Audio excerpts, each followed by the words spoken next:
Hi Booktube, my name's Bonnie and this is my channel Stitched Lit. This is actually my first Booktube video, but you'll see I have other videos and that's because I've been part of the cross stitch community on here for a while. So that's my baby. I have a baby hanging out with me. Hopefully he'll be happy. So FlossTube is the cross stitch community on YouTube. Hopefully some floss tubers are over here because I know a lot of you like to read.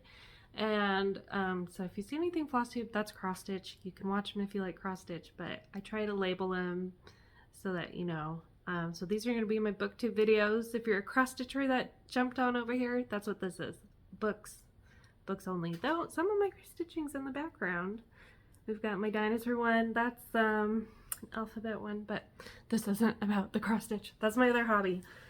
I will, and so my channel is called Stitch Lit because I design cross stitch patterns. I haven't in a very long time, but I still have my Etsy store. And a lot of my cross stitch patterns were book themed. And so I just thought, well, this is still about books. So I'm just going to keep it all on the same channel, Stitched Lit. And it's just going to be my stitching and my literature. I will show you though, one of my designs. I grabbed this off the shelf. This is a quote from Louisa May Alcott. She's too fond of books and it has turned her brain. That is me. But this was one of my first designs and I keep it on my bookshelf. So I thought I'd show that because that's appropriate. I'm also wearing, I got this from a floss tube, not a floss tube, a cross stitch subscription box that was Gilmore Girls themed. So that's what, I'm sure a lot of you get the reference. So anyway, I wanted to be part of this community, but I thought that I have so much to talk about with books, they needed to be separate videos instead of tagging them into my floss tube, which I know a lot of people do. But yeah, say hi if you're just a book person or if you're a both floss tube and book person. I am excited to do this. My book taste is all over the place. Kind of just like what fits my mood. That's how I've always been with books and music. I'll try anything. But this year, I'm doing a year of the classics. I did that one other time in, I think, 2018, where I just focused on reading classics to just get more of that knowledge in me, I guess. So that's what I'm doing this year. I'm using one of these fun scratch-off things. It's just like a fun way to be motivated. This is a mixture of classics, modern classics, children's classics. So I can show you real quick what I've read so far this year. Well, I'm going to go through it in order actually. So you can just look at the picture. And behind me, these are my children's books. I'm developing a bit of a children's library. There are definitely more than 1,000 books here. They're in pretty rainbow. I don't recommend rainbow for everything, but I absolutely recommend rainbow for children's books. They can put them back with the color at a really early age. I mean, by 3, a lot of kids know colors or are learning colors. So when you say, hey, go put that back with the red books, they can do it. And it looks great. I mean, mine's kind of a mess right now, but usually it looks great. It's so I recommend that for children's books if you have children. A lot of people on Booktube seem younger and not parents, but I know there are some out there. I'll mention some of my favorite channels as we go. But I think I'll start with what I've read so far this year. So this is going to be a little bit of a longer video because we've got a few months to catch up on. And I'll just go, I don't have a physical book to show for everything, but I'll just go in order. So it is my year of the classics, but the very first book I read this year was The Storied Life of A.J. Fikry. That's because I started it last year and I wanted to finish it. So I don't remember a lot about that book because I had just had a baby. He was born the very end of December. I couldn't even remember his birthday for a little while, so it's a pass. You know, I feel like I have that pass for not remembering some things I read. But I gave it a 3 out of 5. I know, I remember it being a cute story and it's book themed, bookstore, bookseller themed. So I liked it. I know that much. Next was Fahrenheit 451 or 451. How do people say that usually? 451? I don't think we do that. By Ray Bradbury. It was the second time I'd read that book, but I For the sake of this poster, I've read some things on there, but I'm not scratching it off unless I've read it since I got the poster, if that makes sense. So I had to read Fahrenheit 451 again to scratch it off. So I did. And I like that book. That's a good... I don't have a lot to say about some of these, but newer reads, I'll try to have a more detailed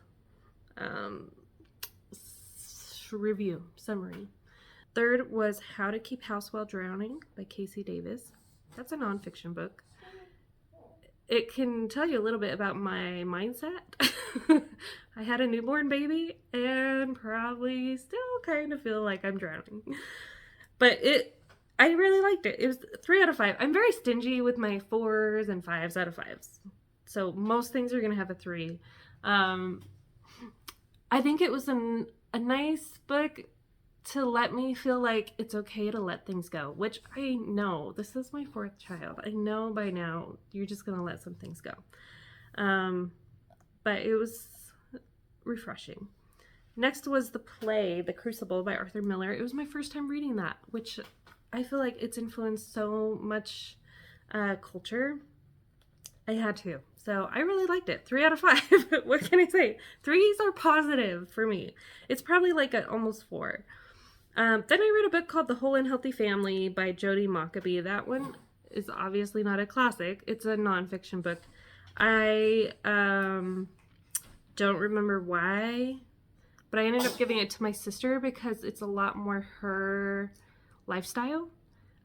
It's very focused on homeschooling and natural remedies and things that I'm not doing. Next was A Good Man is Hard to Find and Other Stories. I think there's actually the complete short stories of Flannery O'Connor. I've read them before. I really like it. I have a hard time giving a collective work a rating. I'd rather go story by story, but overall I give it 3 out of 5. I like A Good Man is Hard to Find more than some of the others. Mary Poppins by P.L. Travers was next. That's a weird book. I grew up just knowing the movie with, oh my goodness, why am I blanking on her name? Julie Andrews. Love the movie. And so the book was like, oh, this is so different and really weird and kind of cruel. So it was interesting. I think I give it a 3, but maybe it's a lower 3 for me because I just remember thinking this book is so weird. The movie's weird too if you really think about it, but since I read it and I was feeling so nostalgic, I ended up watching the movie again with one of my children. My mom was in town because I had the baby, so it was really fun to watch that. And then I ended up watching the new one with Emily Blunt, which was fun in its own way, but a little bit too drama, you know, how they do movies these days. I'm sounding so old. I'm not that old, but I sound like an old person. I'm an old soul, for sure, I will say. Next was The Old Man and the Sea by Ernest Hemingway, 4 out of 5. I loved that story. You know, all I'd heard about it was that it was boring. And so when you go in with that expectation, I actually thought it was a really touching story and I loved it. So, you know, it's a 4. Next, I read The Poisonwood Bible by Barbara Kingsolver. Didn't know much about this one either. I remember a long time ago seeing it. My mom was reading it and I thought it was something about the Bible. In a way it is, but it's not like Bible. So that was also with very little expectations. I really liked the book. 4 out of 5. Next, Animal Farm by George Orwell. I've never read it. It was my first time. And again, another like really influential book that I was like, I gotta read this one. And it's short. So that one I really liked as well. 4 out of 5. I need to learn more about Russian history, I found, because I don't know a lot. But I knew enough to follow the book. And I've read 1984 and some short stories or essays by George Orwell. That was like my only introduction to George Orwell. And so this is very different and I recommend it for life education. Next was Where the Red Fern Grows by Wilson Rawls. I consider it a children's classic, but I actually don't think you should read it as a child, especially if you love animals, especially if you love dogs. It is a sad book. I think it would potentially traumatize you for a little while. But I do know my children watch that with their grandfather, and they were little, and I don't know. I should ask them if they remember that movie. They seem to be doing okay. There was a major shift in personalities after that, but goodness, that's a sad story. 4 out of 5, though. I love it. Next I read Never Let Me Go by Kazuo Ishiguro. I had never heard of this book. It's been around since the 80s, I believe. It's considered kind of a modern classic, I think. It's on my poster. That's why I read it. And the thing is, somehow, for not hearing about this book, I came across the spoiler. I think I would have liked the book more if I didn't know anything and just kind of had a surprise. Are you sitting here spitting? Oh, you're so good. But that's my baby, in case you missed that. I have a little baby right here. But it was spoiled for me, and so I ended up just kind of feeling like it was strange and slow, and so I ended up giving it a 2 out of 5. But I think I would have liked it more if it wasn't spoiled for me. So try to go in with no knowledge if you can. But they do, I think they do announce what the spoiler is early on, but I don't know. For some reason it was a miss, but here's the thing. This is my caveat. Another popular book I don't like is The Secret History by Donna Tartt. That one, I know. People love it. That was one I read, I think, in end of 2020 or beginning of 2021. Another time right after I had a baby. So some of these books, maybe I'm just not going to like it no matter how with it I am. But when I'm reading them in the middle of the night feeding a baby, I'm missing stuff. I'm so tired. And so some books that are maybe slower paced are hard for me to get through in that time of my life. So that's how it felt with Secret History. It was slow. And that's how it felt with Never Let Me Go. But that said, I've loved some other books, so maybe I just wouldn't like it. Take it for what you will. Those are my opinions, and we'll have different opinions, and that's okay. Next was Pippi Longstocking. So I tried to break things up with like maybe some heavier or longer books and then some children's and short books that fit in classics. Never had read Pippi Longstocking by Astrid Lindgren. And it's also a really weird little book, but fun, cute. So 3 out of 5. All Quiet on the Western Front by Eric Maria Remarque. 4 out of 5. That's one of those classics that I feel like everybody should read. It's really describes war really well. So sometimes it's a little graphic, but I felt like not too graphic considering how much you can read and see these days. So really a good book. Then I read The House on Mango Street by Sandra Cisneros. 3 out of 5. That was one I wish I read as a younger girl. I think I would have loved it as a young girl, but reading it as an adult, I really liked it. I mean, I think that was pushing a 4. I pretty much read the whole thing. So it's kind of a collection of stories and essays. I think I read the whole thing, and I just, again, middle of the night stuff, brain fog. I was like, I know I like this, but I don't think I really grasped everything like I wanted to. And so I read it again. So I just read that twice in a row. And, it took like one night to read it the first time and one night to read it the second time. It's pretty quick. Next, I read Their Eyes Were Watching God by Zora Neale Hurston. This was my first book by her. And I just can't believe it's taken me this long. I had heard of the book, but just didn't really know much about it. And so loved it. 4 out of 5. I really liked that book.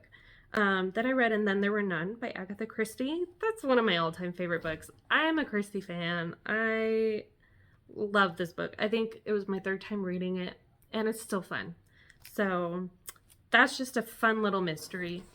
And it's a 4 out of 5 for me. What are my 5s? I need to track those down. Then what I did, I ended up watching, I think it's a 3-episode miniseries that was done recently. I mean, there's quite a few, I think, movies and shows of And Then There Were None, but this was a more recent one.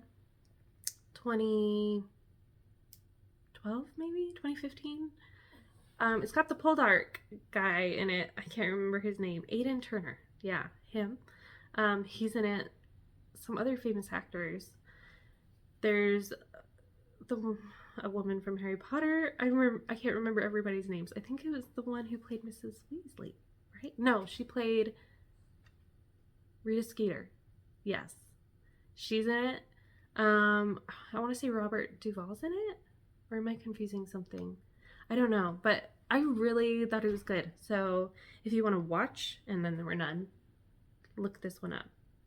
I watched it on Amazon Prime. I don't know where else it's available, but there you go. Then I read The Adventures of Tom Sawyer by Mark Twain. I've read that before, and I've read Huck Finn. It's been a really long time since I've read Huck Finn, actually. I love that story. 4 out of 5. I took an American literature class in college that I loved, and so that really got me into Mark Twain more. I started as an English major in college. Kind of made me hate reading a little bit. So I didn't stick with it. I ended up switching to English language, which was more focused on usage, grammar, semantics, the history of English language, dialects. I know it maybe sounds like worse than reading literature, but I loved it. It was just what I needed. And so I ended up doing that. And then I had enough credits where I got a minor in English, and I think I had to do a few more, so I ended up taking some writing classes that were just fun to finish and get the minor in English. And then editing was my minor. That's kind of what my background is. You wouldn't know it now, the way I talk and try to string a sentence together. Oh my goodness. I'm just so tired. I'm a parent, new baby. But that is what my background is in. I don't really work in that anymore, but it's always an interest for me. Find me a book about English language. I love it. It's just interesting. So that's my background. Hello, here's my life story. Next, here we finally have some physical books, is The Yellow Wallpaper by Charlotte Perkins Gilman. So this one I saw on the Booktube channel, Books Are Sick. So that's one of the first booktubers I found, actually, is Nick from Books Are Sick.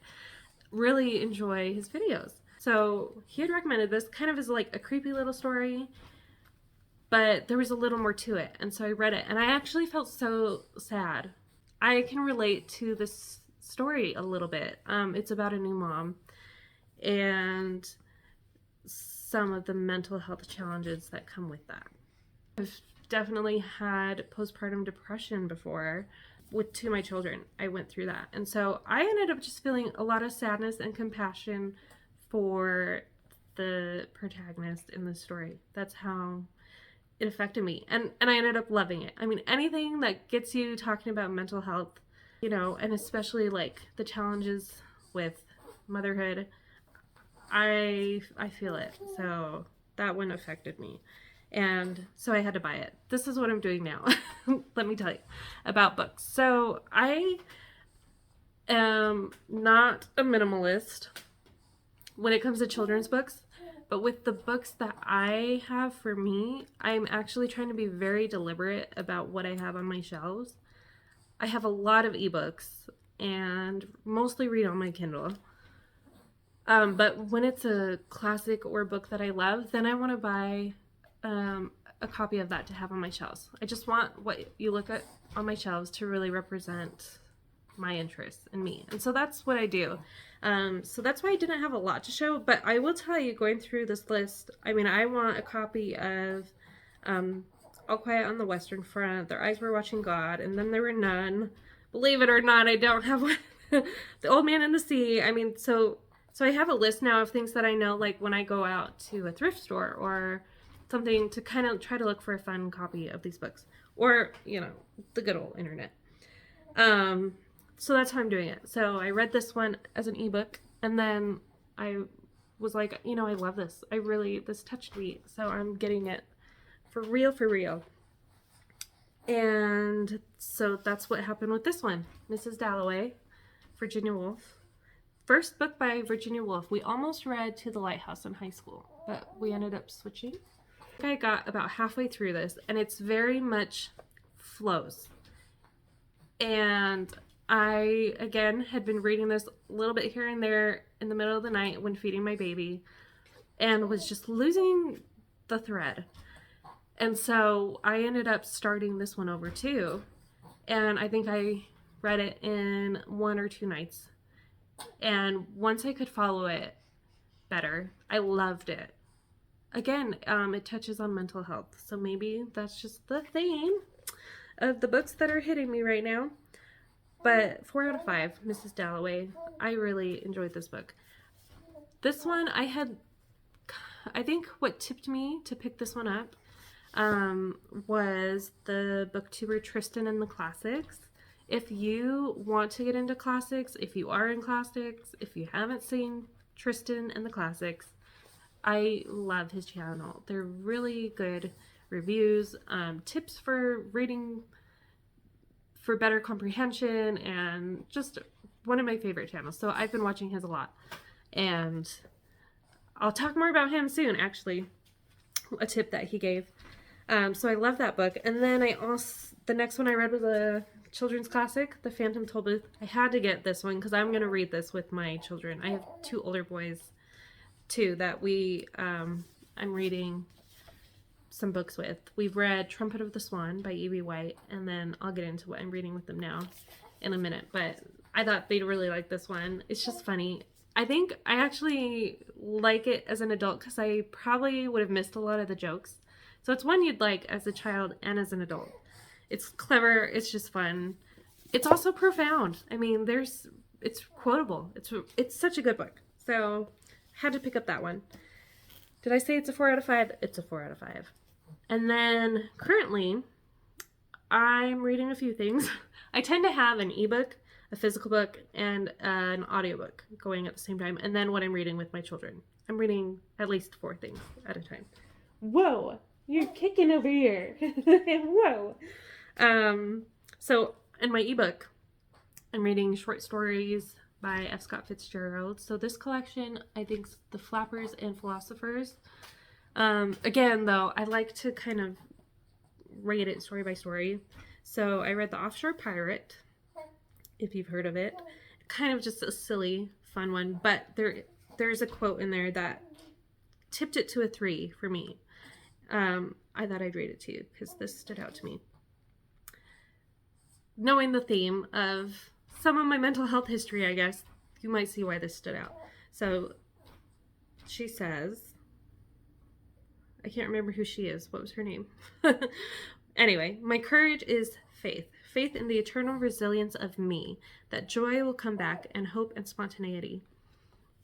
Keeps going, but that one, that stood out to me because since I've kind of been through the ringer a little bit with some of my experiences, you do develop resilience and confidence in yourself. Like, hold on, I've gotten through some hard stuff before. I can do it again. And so the faith and the resilience of you really just struck me.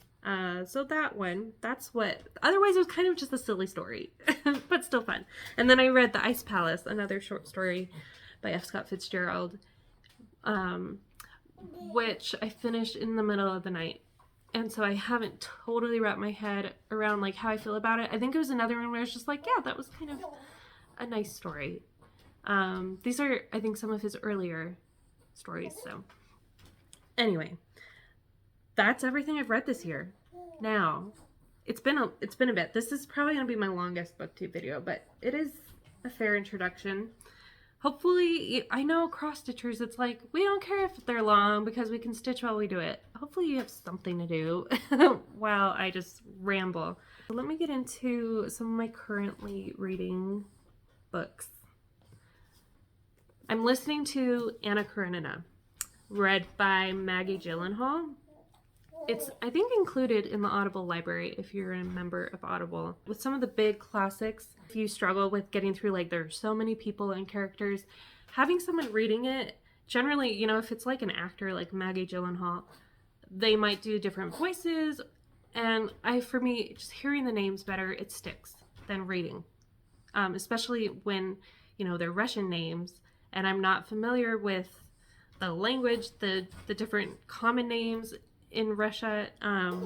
This is really helpful. Hang in there, buddy. I'm almost done. So that's what I recommend if you're struggling getting through something. I'm also reading the short stories on my Kindle. I'm kind of in an F. Scott Fitzgerald mood. I'm reading The Great Gatsby for the first time. This is one of those times I saw the movie first. What can I say? Usually I don't do that. I'm a book first kind of person. But I love these painted book copies by HarperCollins, I think. Is that who did these? The Pretty Books. Harper Muse Classics.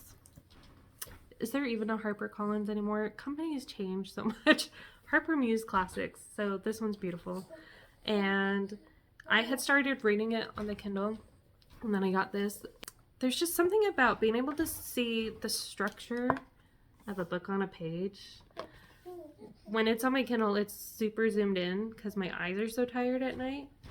So being able to see it laid out and like divided like this, there is a different ease of reading when you can see it. So what can I say? I just love me a good book, physical book. This is what I'm reading with my children. This one, Treasure Island by Robert Louis Stevenson. This specific copy, illustrated by Robert Ingpen, was recommended by Tristan in the Classics. The pictures, just look at that. The artwork is so good. My boys love it. I only have boys. I have 4 boys. So when I say my boys, that's because all my children are boys. But I'm reading it with my older 2. A tip that I took from Tristan, he was saying he remembers his mom reading to him, and they would just be like doing something else on the floor, like playing while listening. He was like, you don't have to just sit there and take it in. If you're doing something else, you're still gonna absorb the story. And so that was good, because sometimes I would feel like, are my children even listening? Is this getting through? But they've been coloring. They've actually been illustrating their own book while listening. Their book's about disasters, like the attack of the paper wasps. But they've been having such a good time. They ask me now at night, can we read Treasure Island? Are we gonna read? And at first they were kind of like, okay, we'll do this. So there you go. Doing something else at the same time has been really making it fun. And we're also really getting into the story. So I think they genuinely want to know what's going to happen now. I'll just show you my Mother's Day haul. I told my dad, I was like, I have turned into you because I bought myself a bunch of books that my children are going to give me for Mother's Day, and my husband. And we used to do that for my dad. He'd buy some books and be like, oh, thank you. But this is The Mysterious Affair at Styles by Agatha Christie. I don't think I've actually read this one. I've read a lot of her short stories, Miss Marple, and Hercule Poirot. I can't do French pronunciation. My mouth doesn't work that way. Then this is a collection of essays called Not That It Matters by A.A. Milne, author of Winnie the Pooh. He's hilarious. I read this in college, and I finally was like, I need to get a physical copy of that. Just some of his essays and thoughts, because he's so funny. Next is Frankenstein by Mary Shelley. I read this in college for a class, and I want to read it for fun now. And then I got this copy of The Secret Garden, which I read and love. It's the painted version again. And then I got this copy of Emma at a thrift store. I'm copying. I didn't take off the sticker yet, but it's a nice hard copy. It's the Reader's Digest version. Good old Reader's Digest. My parents used to get those magazines. I remember always flipping to the jokes. And then I got a nice copy of, is it even on the spine? Oh yeah, it's on the spine. I have it open, the plastic. Middlemarch. This is one of my favorite books ever. It took me just a little bit to get into it, but then I was in it and I could not put it down. So I expected a bigger book, so I'm interested to see the size of the text, because it's a long one. And then I got the pretty version of Jane Eyre. I've never read this. I know, blasphemy. But I will. So that was my haul. That was a lot about me and everything I've read so far. Thanks for being here, sticking around. Baby is done, lost his patience, so I'm gonna go. But anyway, I'm excited to talk about books more. Obviously, I love them, love reading, have forever. So say hi. I'm excited to get to know more people in the book community. I mean, when we can just geek out over books together, that's a good time. I love it. So anyway, I hope everybody enjoys their day, night, whenever you're watching this, and I will talk to you later. Bye.